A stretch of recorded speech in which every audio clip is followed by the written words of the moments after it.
that now that things are getting really bad, they're starting to wake up to the fact that this society is a really bad idea. So, because they had so much faith in this materialism, they put off the chance to engage in bhakti. They put off any learning of the esoteric teaching. If they got the opportunity, they would reject it.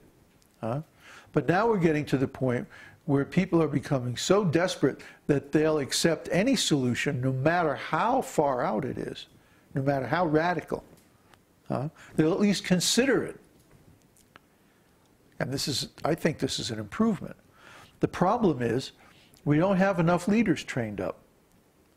We don't have enough qualified brahmanas to teach a large number of people devotional service the right way.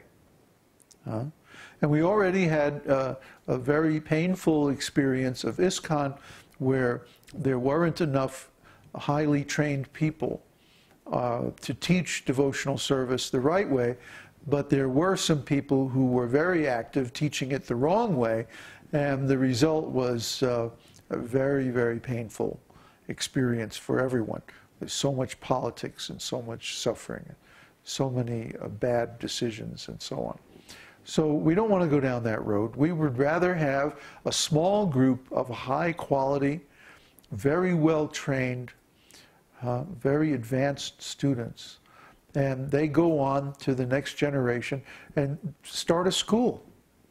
You know, and one teacher, one good teacher can train up hundreds of students if the structure of the school is there. See, the problem with ISKCON is that they never established that school structure. They just had churches where people became devotees and they got a minimum amount of training, and then they were sent out on the street to collect money. And that was it. Well, yeah, they had a little class in the morning and like that, but it was just, you know, wasn't really adequate.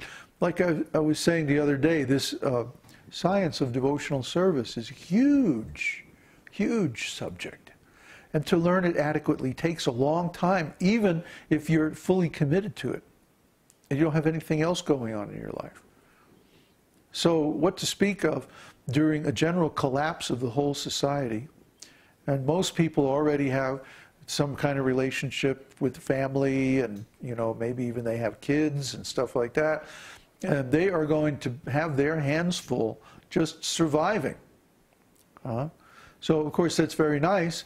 If they are devotees, Kṛṣṇa will certainly help them. But the job of passing on the devotional line, the lineage, to the next generation requires that one be fully self-realized. That's what a guru is. Someone who's fully self-realized and can train up other people to the same level. If that doesn't happen, then the lineage will die out. And we don't want that to happen. That would be tragic. So the first thing that we want to do is make sure the lineage is going to survive to the next generation. That requires that we train up at least one disciple to the top of devotional service.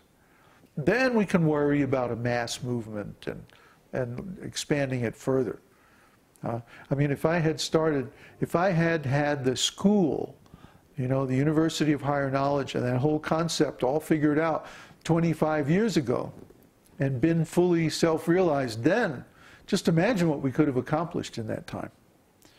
You know, but, well, the Lord sets things up His own way, so we started a little bit late, and looks like we're going to squeak by just under the wire, but, you know, He kind of likes those kind of dramas.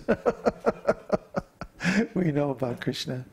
He's really into these last-minute kind of dramatic situations. So, you know, this is par for the course. So, there are many different kinds of anarthas, unwanted things.